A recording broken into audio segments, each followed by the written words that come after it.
This is Creepy, a podcast dedicated to sharing the most famous, chilling, and disturbing creepypastas and urban legends in the world. Whether these stories truly happened or are simply fabrications is for you to decide. These stories may contain graphic depictions of violence and explicit language.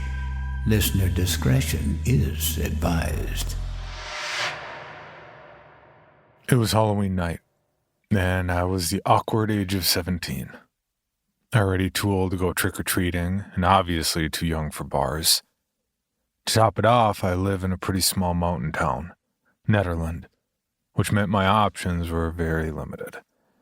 Either I could stay in, or I could go to an awkward party with kids around my age, which, would be fine. But there was parental supervision at this party. I really didn't want to spend my Halloween night sitting at my friend's house with his parents watching our every move. Don't get me wrong, Nederland's a great little mountain town. But it's just that, a little mountain town. Hell, we were one of those towns that had one main street, where all our restaurants, bars, and gift shops sit. I kid you not, standing on one side of town, you can see where Ned ends. It's that small. We get a lot of tourists up from Denver around the fall, when all the aspen's leaves are changing colors. Or in March when we have our Frozen Dead Guy Festival, which is pretty cool until 10,000 people are packed in the 5-block radius that's our town. Fortunately for me and my Halloween plans, my brother, Ren, told me he's coming back up for the night. He's bringing along some college friends.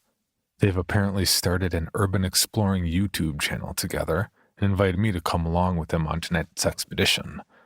Of course, I said yes, because that meant 1, I got to explore some cool old abandoned buildings, and 2, I got to spend some time with my older brother.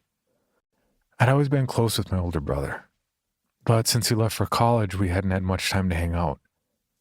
I was busy with all the drama in high school, and he was busy with all the work in college. And even though Boulder was only an hour away, it sure felt a lot further. If I'm being honest, I'd started feeling a little trapped in Ned. He can only walk around the town so many times before you've started to memorize the location of every stick and stone on the ground. But tonight was all about exploring the unknown, and I couldn't wait.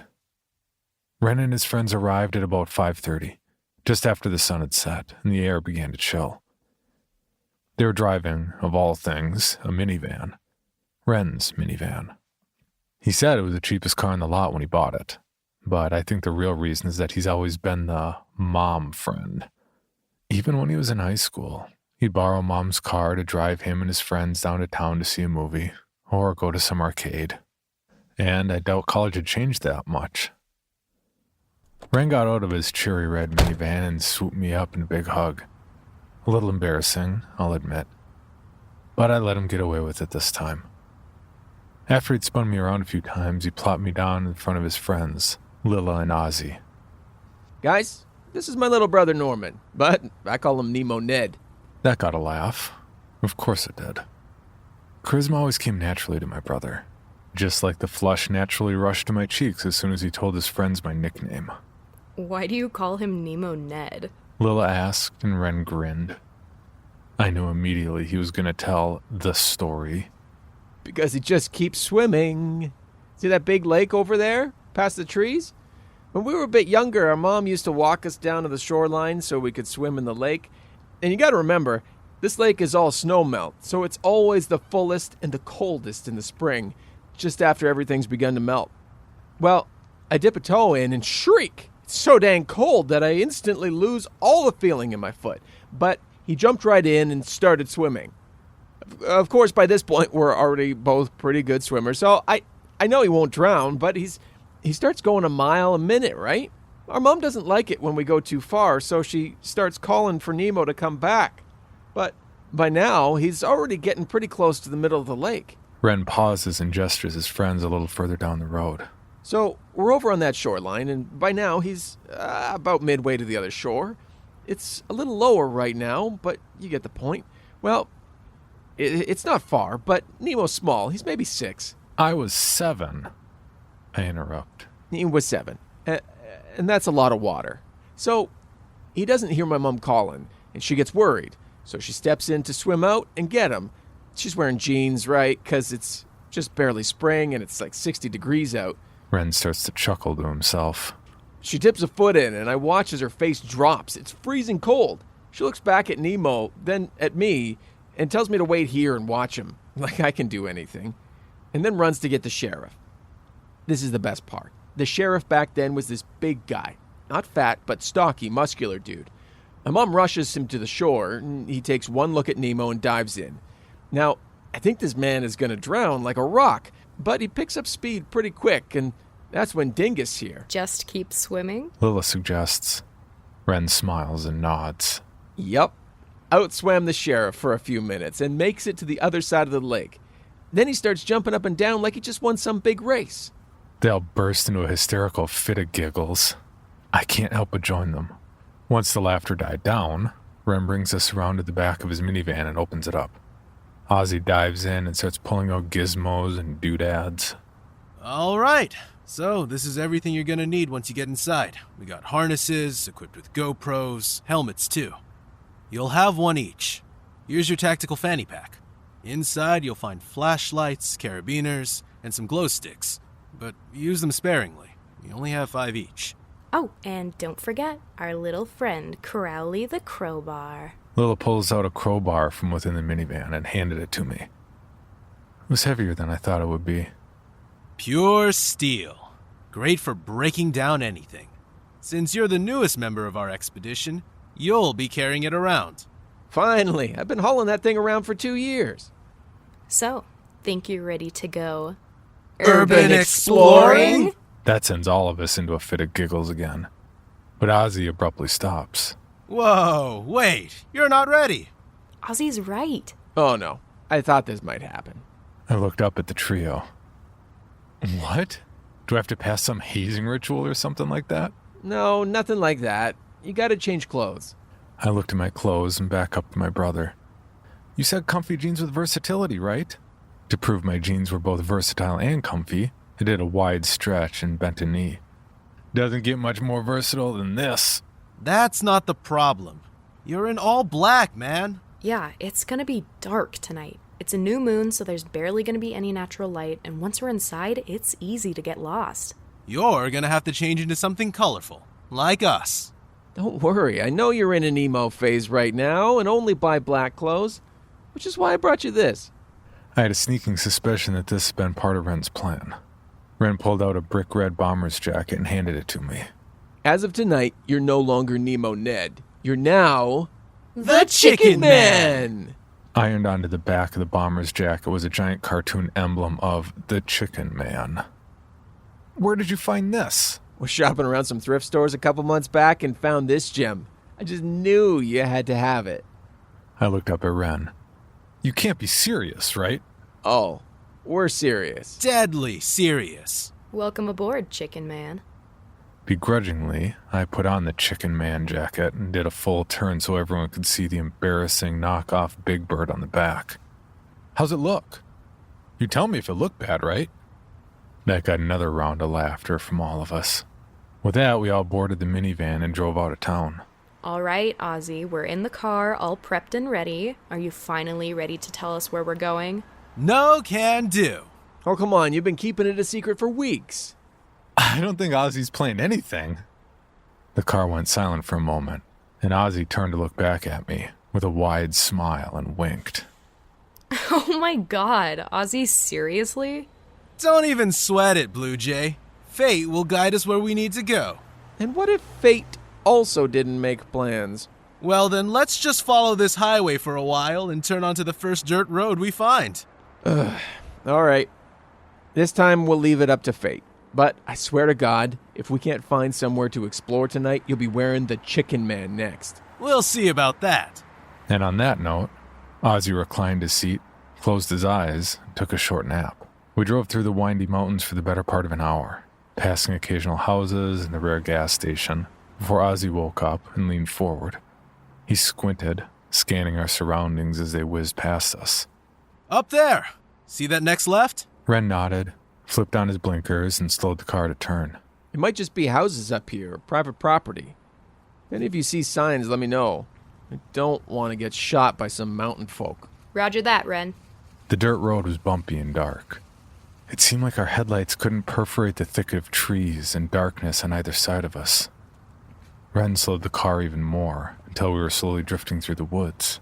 Maybe we should turn back? Not yet. If there's a road, there's a destination. And I bet it's gonna be a good one. He's right. They don't make roads that lead to nowhere. There. See that? Is that a mansion? No, I think it's a hotel. Well, I hate to say it, but I think Ozzy made the right call this time. Told you. Are we sure it's not inhabited? Wanna go knock? Absolutely not. Chicken Man, you're up. Take a flashlight and knock on the door. I wasn't expecting that. My heart started racing. What if there was someone living there? Maybe Ren was right. They had guns and hated visitors. It was too late. Ozzy stuck a flashlight on my hand and pushed me, my heels dragging through the dirt to the steps of the building. It looked abandoned, but that didn't mean it was. Any number of people or animals could be dwelling inside. I stared up at the large building, trying to discern its features under the moonless sky. I clicked on my flashlight and immediately saw the cracked windows and wood boards covering the door. It was probably empty. I took a step forward, the old stairs creaking loudly under my weight. I took a deep breath and took another step. Then I stopped and looked back at my brother. Just keep swimming. Suddenly feeling embarrassed and like I had something to prove, I steeled myself and rushed up the stairs to the front door. It had been ornate once, masterfully carved and lacquered, and now the wood had become sodden and old. A few boards covered the small windows in each door. Between their cracks, I could see into the foyer beyond. It was empty, save for some leaves and old furniture that had been left behind. Then I caught a glint of something. Ozzy was right. It must have been a hotel.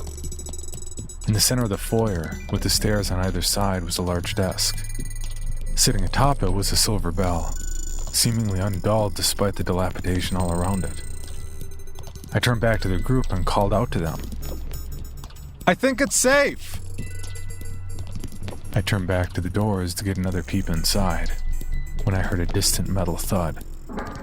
Not a loud one, but a dull, echoey bang. I didn't jump up in fright, but I felt a shiver go down my spine.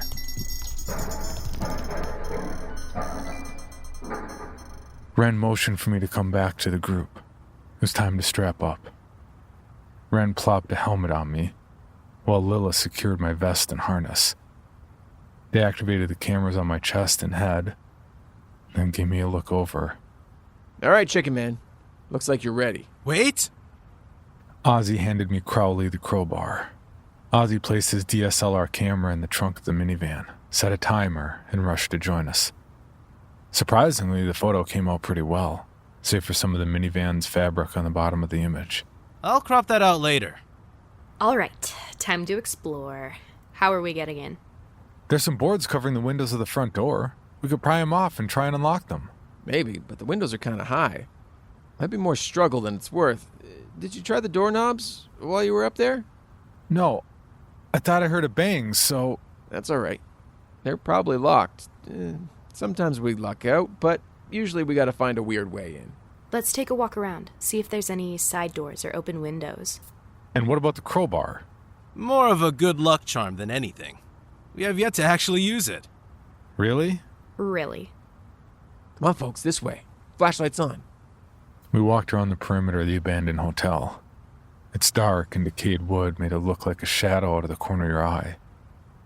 Anytime I wasn't looking at it, I had the creeping feeling that it was watching me, or shifting ever so slightly just out of sight. We moved around to the back side of the hotel. A large rock wall stood on one side of us, and the hotel on the other. It's weird that they'd build it so close to the rocks, right? Like, that makes for a terrible view. Maybe it made city folk feel at home. Like they were looking at another skyscraper. Ozzy, didn't you grow up in Denver? Yeah, but I found my roots on the mountaintops. Ugh, not this again. I'm just a little sapling clinging to life of the cliffside. Does he do this a lot? We've lost count. My leaves just follow the wind. I don't decide the direction. Shush! Look at this. Ren pointed his flashlight towards the base of the building. There was a small window well, presumably leading into the basement. And I thought my basement view was shitty. Why put a whole window here when all you can see outside is rocks? Maybe this building doesn't belong here? What's that mean? What if it was built somewhere else and brought here? Plopped right into the earth? Stranger things have happened. Ren rolled his eyes and jumped into the window well. It was small but deep. When he stood up, only the top of his head appeared above ground. We all took a step closer to watch Ren at work. He was pushing against the window, trying to find where it pivoted. After a few moments without success, he tried tugging on the window, and it glided open. Ha! Look at that! Come in, everyone! Ren disappeared into the inky blackness inside the hotel. I could hear his sneakers hitting the concrete inside. Next, Lila went down, then Ozzy. Suddenly, I was alone. The night was dark and quiet. There were no birds or crickets, just a distant wind whistling through the mountains. I felt that chill run down my spine again. Then a blinding beam of light fell on my face. Hey, you coming in? Yeah, sorry. Just taking a moment. I gotcha. Come on in when you're ready. There's some cool stuff down here. Lila left. I didn't want to risk the feeling of that weird shiver again, so I jumped into the window well and climbed into the basement. It was exactly what you'd expect from a basement. Cold concrete floors and stacks of furniture covering each wall. In this room, it looked like primarily chairs covered in cobwebs. A door led into the hallway where I found 3 flashlight beams peering around the rooms. Occasionally, Ren or Lila would stop and dip into a room on the side. Or you'd see the flash of Ozzy's camera go off. I think this is the weirdest place we've investigated so far. You know what's wrong with it? No graffiti. All the other places we scouted have been passed over a few hundred times before, but this one is... Preserved. Like it just sat here, collecting dust, waiting for someone to open it up. Like those old Egyptian tombs. Well, let's hope there's no mysterious curse here.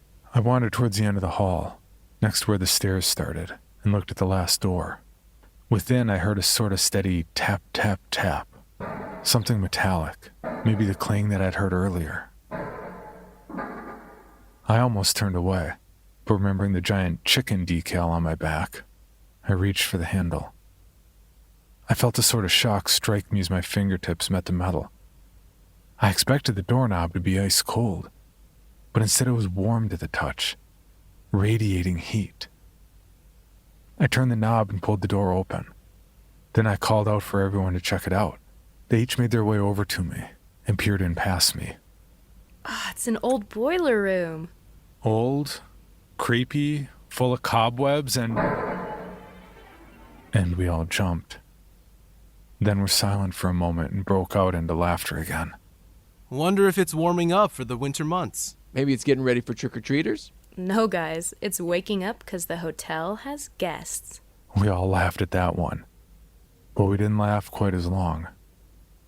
Eventually, we fell into an awkward silence, the 4 of us staring at the boiler, wondering if it'd make another noise.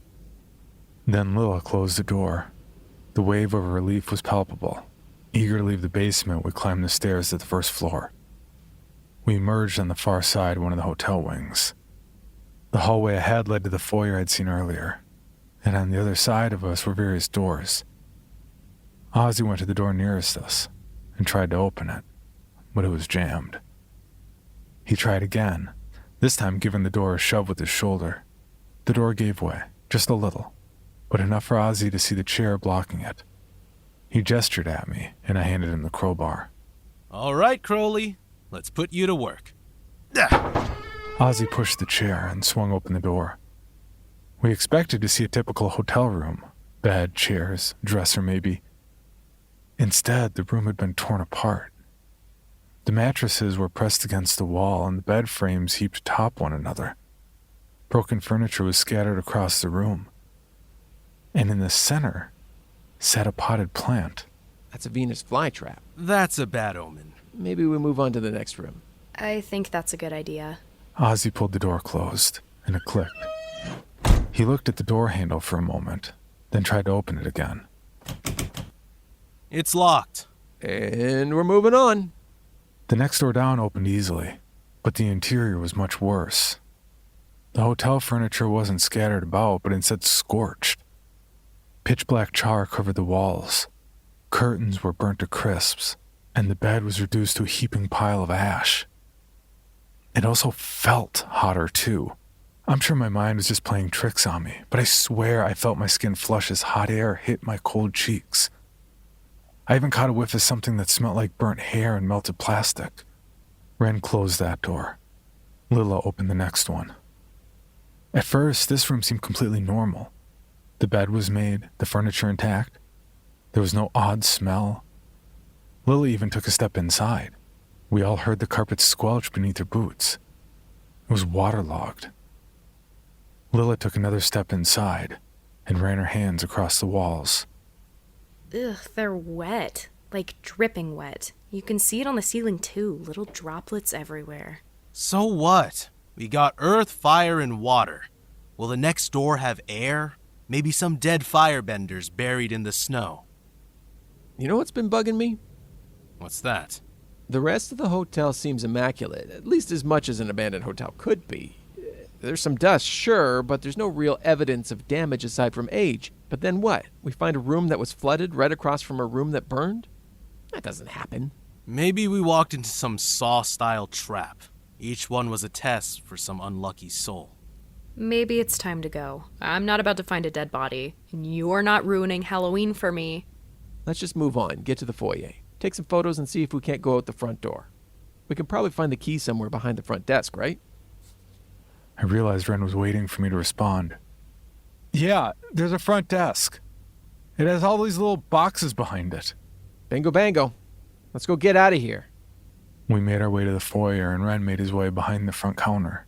Turns out most of those boxes were empty, save for some room keys. 3 room keys, in fact. Should we keep them as a little heirloom? Like I'll ever forget this place. Ren ducked under the counter and continued his search. I, however, couldn't take my eyes off the lobby bell. The hotel may have been preserved, but the bell was pristine. It didn't just look shiny.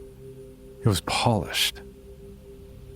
I noticed the bell too. Weird, right? I'm starting to wonder if there's squatters here or something. I just nodded my head. My throat felt tight and my stomach churned. Nothing scary had happened. Not yet, anyways. But I had this overwhelming sense of dread.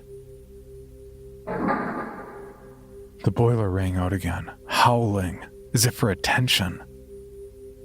I realized I was holding my breath, paralyzed in fear. Then the lights turned on, suddenly and without warning. The light was blinding compared to the darkness we'd been wallowing through. The hotel seemed full of color now. The wood wasn't all drab, gray, sodden boards, but now you could see the warm red undertones of the rich cherry wood, as if blood was flowing through the hotel once more. I could feel my pulse quicken, and then my heart began hammering. The bell dinged, but there was no one nearby. Ren was still digging through papers beneath the desk. Ozzy was on the stairs, and Lila was wandering through the lobby. And I was next to the door.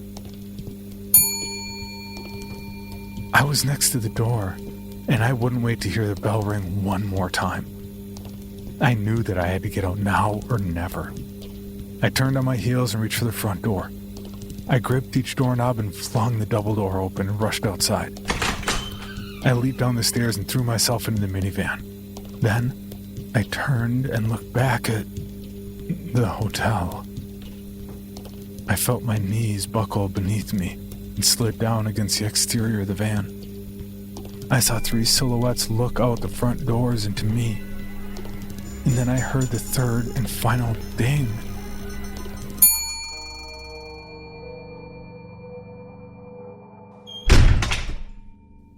The doors slammed shut, and I heard Ren, Lila, and Ozzy start pounding against them.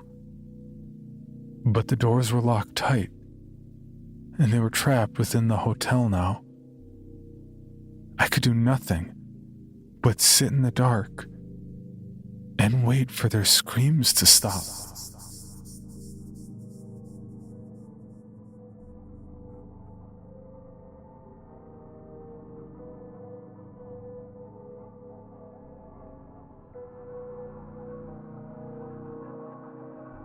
Someone's already here. The air in the hotel is thick and close tonight. The shadows shift, and my eyes won't adjust. There's a layer of dust covering my desk, undisturbed beneath my hands. I'm not accustomed to anything being undisturbed by my touch. I force the dark shadows to bend at my gaze, boring into new shapes forming around me. I've never seen the hotel look like this before. Run down, yes. Frightening, of course. But never disused and pale. But tonight it feels like a pause between breaths. And when the hotel breathes, it breathes deep. The windows are boarded up, the power is out, and even the ash-caked gossamer strands and corners don't house their spiders anymore. A large staircase leads up to the guest rooms, but darker halls web outward from the foyer by the lobby.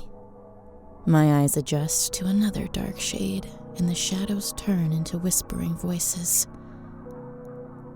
I hear them. On the very edge of my mind, nervously reassuring themselves. Someone is already here, whispering to themselves in the dark halls and steaming bowels, creeping closer to me, closer to us. In the new light, I can see a door tucked off in a lonely corner. The supply closet. Whatever's going on here tonight, at least I know my lobby boy is with me. Loyal and terrible, he waits for me to summon him, though I don't know what he may be needed to do. There are rooms here that have already been used. I walk by them and rest my hand on their doors as I pass. I feel their mood. I feel their anticipation. They are waiting for someone. Maybe it's my mood, or the hotel's. Maybe these rooms haven't been used yet. The lights flicker. The edges of the shadow fill in with weak orange glow. But even in the festering cracks of the foundation, there are no roaches or vermin to scatter. The whispering voices rush in like running water. The light breathes stronger, and color rushes into the boarded walls of the hotel. The shadows vanish as the light breaks, and pop. Now even the air feels new again. Around me, I see hazy shapes form and swirl, running with twisted and muted screams. The whispering voices have discovered their fear.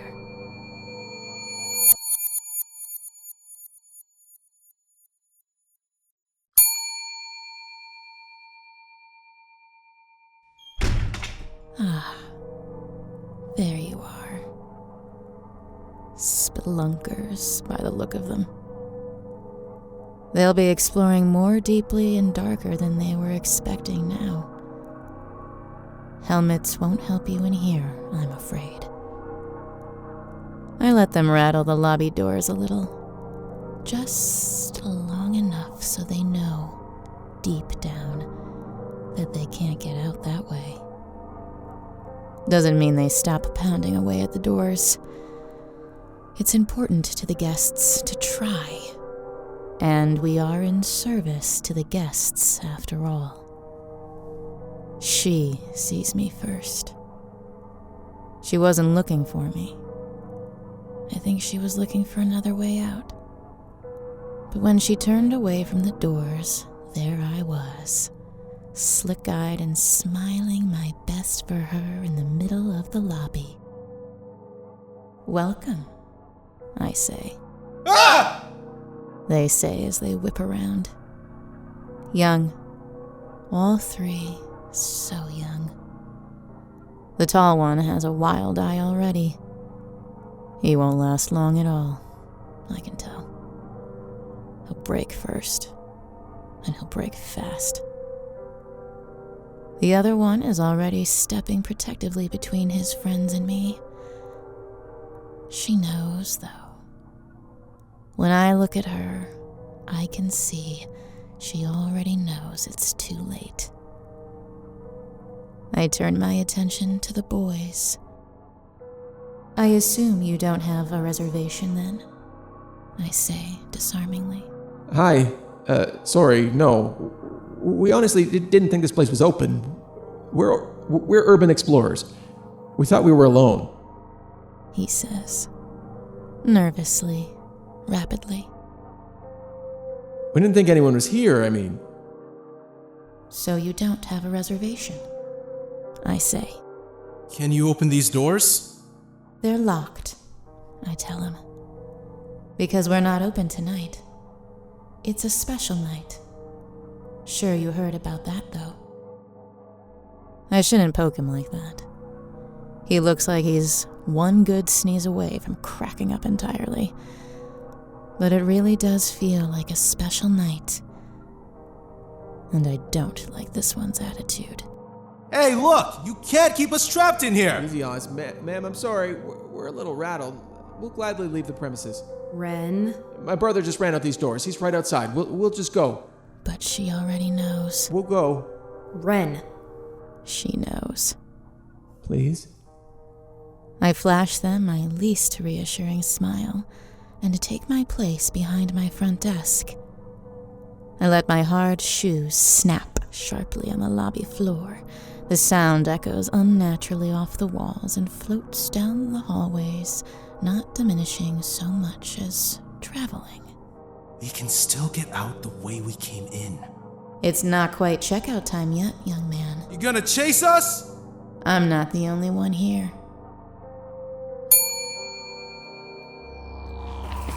Scatter! Ah! Scatter! The guests are already panicked and running. I haven't built any rooms for them yet, though. I don't think. I'm not sure where the hotel looks different tonight. My manager looks different tonight. She's laughing. I've never seen anything like it before.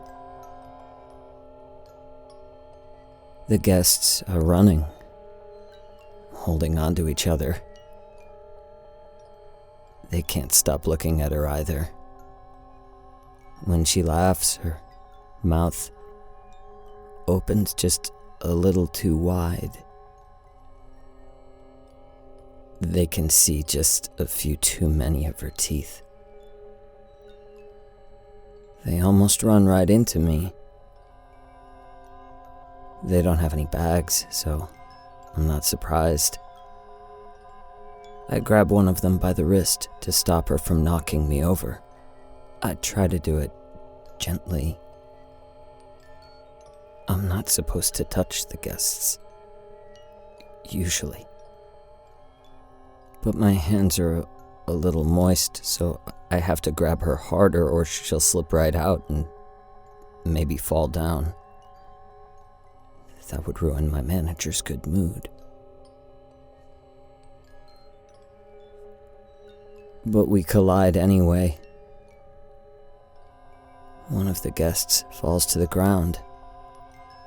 One of them, the tall boy, He just stumbles and pushes past me down the hall. The girl is screaming, though. Her knees bend, and her eyes are almost as wide as mine now. I'm trying to apologize, to offer assistance, but she won't stop screaming long enough to listen. Let go of her!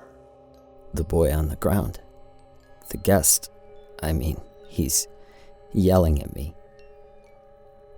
I'm still holding her wrist. I had to hold it very hard so it doesn't slip out of my hand. Her knees bend more, and I'm the only thing keeping her on her feet. I don't know what to do. Get off! He jumps up and breaks me away from his friend. I let him push me back. My hands are shaking. I didn't mean to hurt the guests. I was trying to help, but everyone is mad and horrified. Again. She's crying and upset, and I try to apologize because I know my manager is watching, but the guest jumps away from me and runs up the stairs. Lila, wait! He wants to keep her safe, but he won't chase after her. He won't go upstairs. He didn't chase after his other friend. Something is keeping him here, in the lobby. Maybe he thinks he's closer to escaping. We're not. I look to my manager for help. Instructions. Tonight is not like other nights. She stares at me, silent and still. Her too wide smile is gone, but I know it's still there. Behind her eyes, around her teeth. My breath comes out shaky, like my hands. Just behind her on the wall, where the room keys should be, I see there are 3 missing. There aren't any on the wall at all, but I can tell there's only 3 missing. Something turns darkly in my manager's eyes. I understand. Before the guest had even reached the top of the staircase, I turn and stomp up the stairs behind her. Hey, leave her alone! Run! How do you know my name? I hold up the small, dry card that has been passed through the slot in my private office door while he was manhandling my lobby boy. He hesitates, watching his last remaining friend run deeper into the hotel. I know what he really wants, though. I let him come to me while I wait behind my desk. His boots thud flatly in my lobby. He's practically on the balls of his feet, he's so tense. He can't help but let his eyes flick at the lobby doors as he passes. We have information about all our check-ins, I say, lowering my voice so he'll have to step closer. I'm not staying. I have to make sure my brother's okay. Of course you're not staying. You're not leaving either. It's out of my hands, I tell him, pointing behind me to my private office. If you want to leave, you'll have to talk to the owner. He's not looking at the lobby doors now. He thinks, maybe, he'll make it out of here. Maybe he thinks He'll get his friends and his brother, and they'll all be okay after all. Maybe he thinks he won't die. That's what most of them think right before they die. He comes around my front desk, his eyes wary and never leaving the card in my hand. Just a little closer, and I can open the door for him. I almost feel bad for him. Hope leaves the bloodiest hole when it's finally ripped away. The owner of this hotel? They cling to their hopes so strongly. He knows who we are? Because they know. He's in there? There's nothing past hope. If I talk to him, except themselves. He'll let us all leave? No! I drop the card on the still dirty ground. Ren was pulled right off his feet and into the void. The hotel has another guest, and I'll have to see Ozzy to his room personally. His room is right next to Lila's. I'm sure my lobby boy is taking her there right now. Please! The guest keeps shouting at me. I've had guests shout at me before. Please. I've heard guests beg before too. Not at me, usually. Sometimes, but not usually. Together we travel down the endless halls, passing room after identical room. She's running as fast as she can, but she's so scared still. It doesn't take very long for fear to exhaust them. The kind of fear they feel here, I mean. The kind of fear they feel here.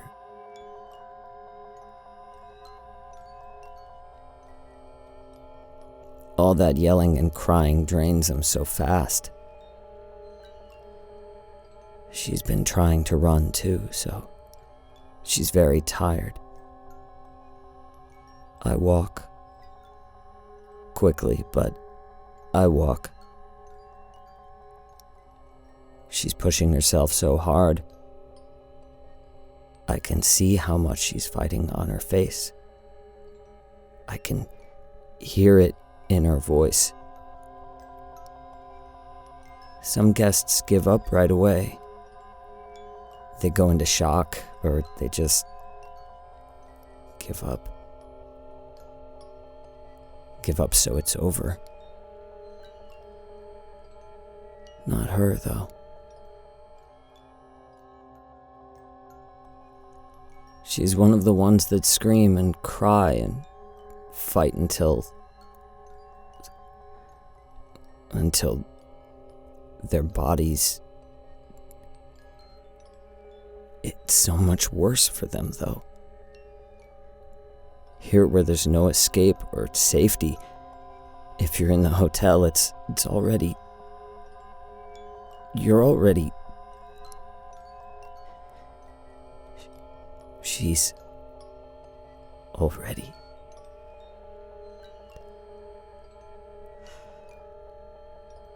She's stumbling now, slowing down.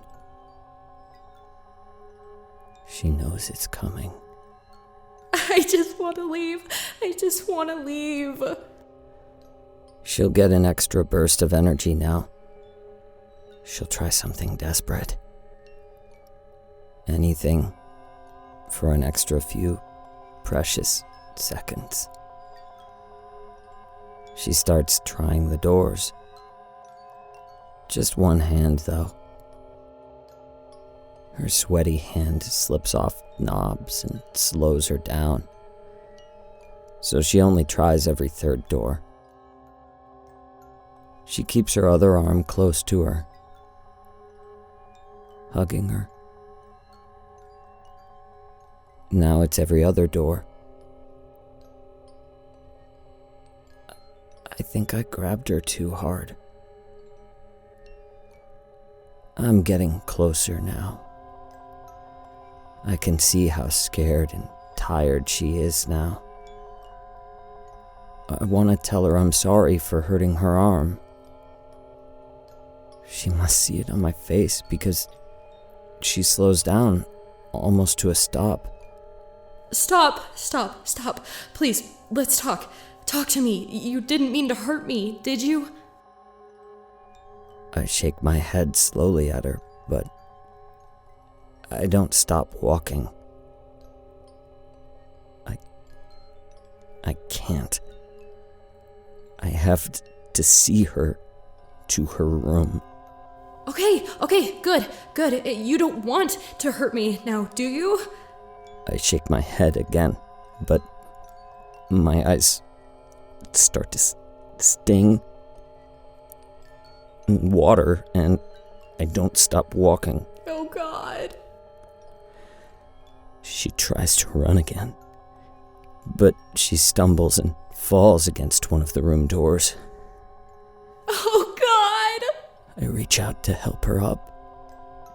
Just to help her up. No, God, please, no! She has a room key in her hand now.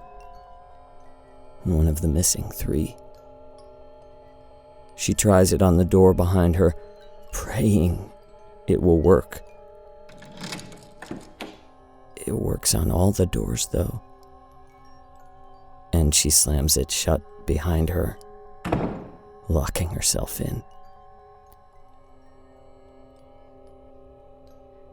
She should have saved her prayers for now.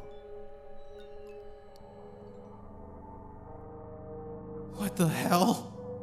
What the hell? Every hall in the hotel leads to the guest rooms, and those rooms end up wherever the hotel pleases. One chose to run, one chose to hide, but they both end up side by side. You're not getting me! Not likely! He's been creeping from shadow to shadow like a blind roach in its death throes. But there's no hiding in here. Not for us, not from us. Wherever he went, trying to hide in the hotel's different chambers, I was there waiting for him. In each ballroom, I was already on the bandstand, eyes shining in the dark. I do not belong here! You can't keep me here! I watched him from the walk-in freezer while he looked in vain for cutlery in the kitchen. Come on, please! I gotta... He knew each time that I was there.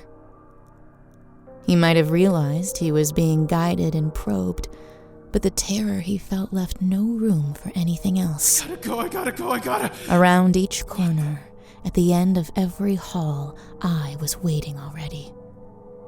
Glimpses of reflections in mirrors and half-caught shadow pursued him until, after all, he found himself right back in the foyer by the stairs. What the hell? He saw his friend screaming and fleeing into a room, fleeing my lobby boy. He sees me at his back, eyes flashing silver in the dark, gliding closer every time he turns his back. No way! But he's already gone. No way! Not likely! Not bloody... He didn't even seem to realize he had the key in his hand again. I joined my lobby boy by the last door. Behind it, wind blows gently. The calm before the storm.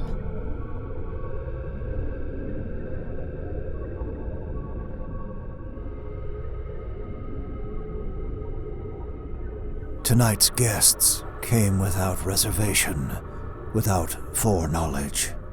But tonight, a guest has come to me, to my void on the 3rd story. Here, there's nothing but endless black, stacks of ancient paperwork and boxes, my office supplies. Corporate privacy is paramount. I enjoy privacy when generating my reports. No one is allowed in here. Not the staff, not the guests. To my knowledge, No one but me has ever been in here. Nearly no one. Where am I? This guest, this boy, was brought here by the manager. The lady at the desk said I could get help here. He must have pissed her off. Is she here too? I am here, and the manager doesn't have any authority here. I want to go. My friends and I didn't know anyone was going to be here. You and your friends don't have any idea what you don't know. What are you going to do with us? I draw his attention to 3 small, closed-circuit television sets on a desk I hadn't allowed him to notice. I turn the first one on. No. Ozzy! Ozzy! Not me, man. He Not can't me. hear Please, you. not me. What is this? Is this the GoPro he's wearing? How are you doing this? I turn on the second television. Let them go! I can't help but wrinkle my nose at him. His friends have already lost their minds to shock. One can't stop himself barricading the room. He hasn't even noticed what's in there with him yet. And the other one is just rocking herself in the corner. But here he is, yelping at me like he's got anything to do with this. Like he's got any say in what comes next. Like he can save them. Stop ringing that damn bell!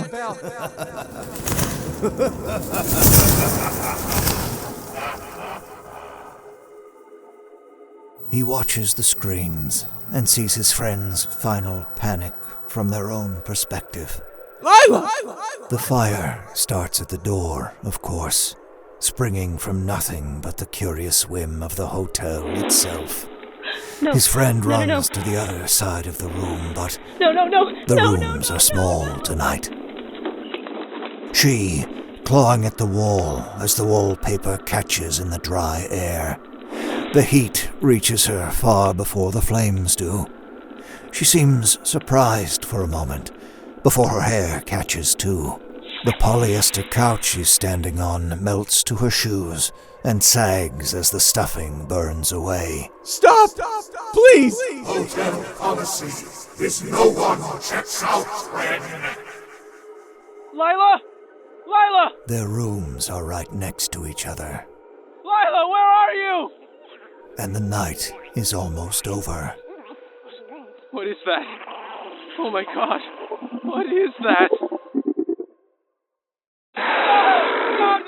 No, Lila! Of course, the adjacent room doesn't feel the heat at all. Vines are lashing themselves to the young man inside. He struggles, but that just drives the thorns deeper. I can almost hear them scrape his bones over his muffled screams. An enzyme is oozing from his growing wounds.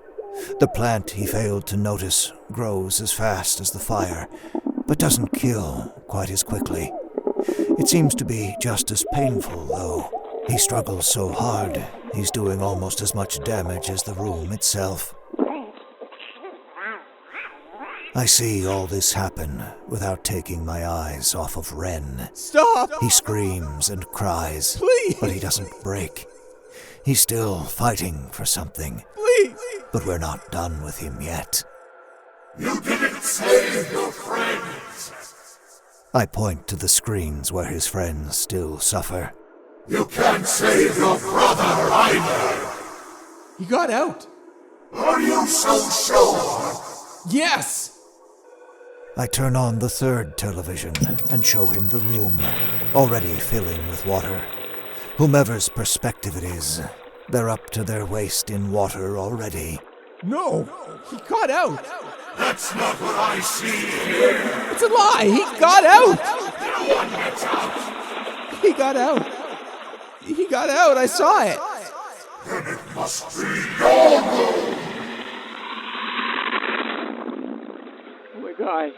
Oh my god. Please, no, please. Oh my god! Oh my god! Oh my God. Please, no.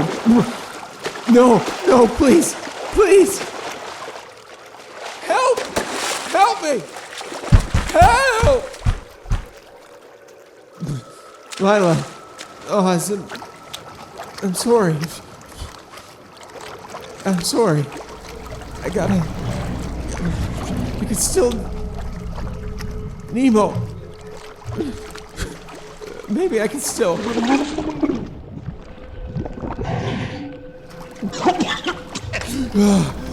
Oh my God. Oh my God.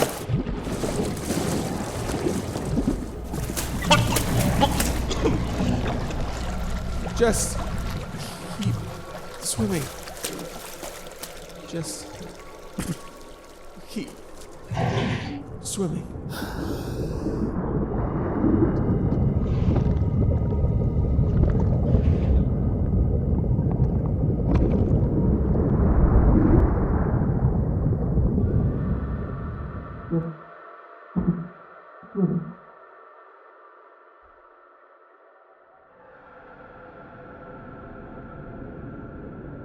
I open the door behind me, standing free in this empty place.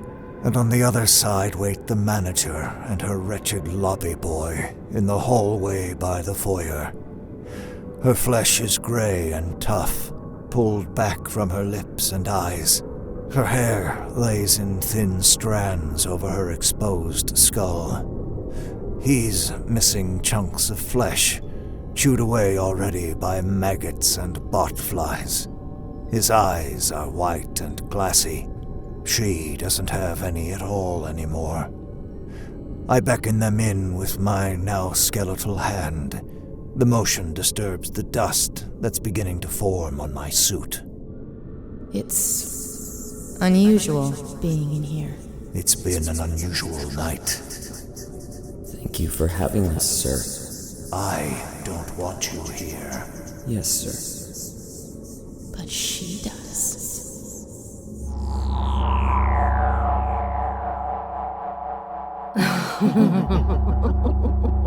Oh, I do. I always do. We hope we met your expectations tonight. We weren't sure what to do.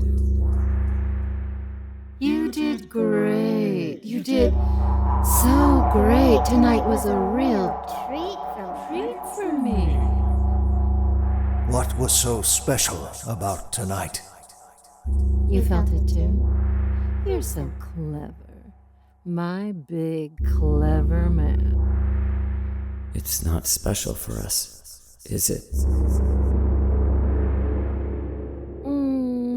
No. I'm sorry, Bug. You wouldn't understand. That's the trick, I'm afraid. I thought it would be nice to be together as a family for a night. But it's time to go now.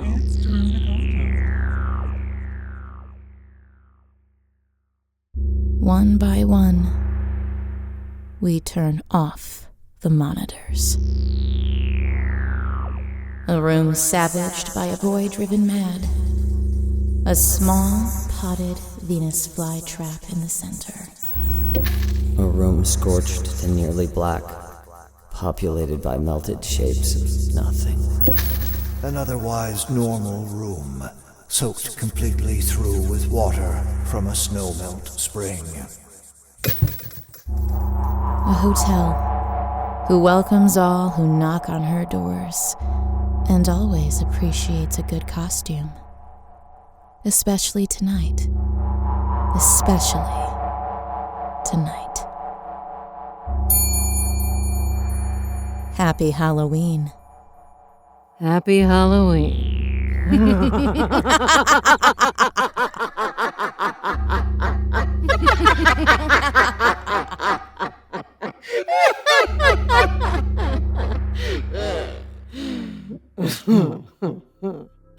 Oh, I kill myself.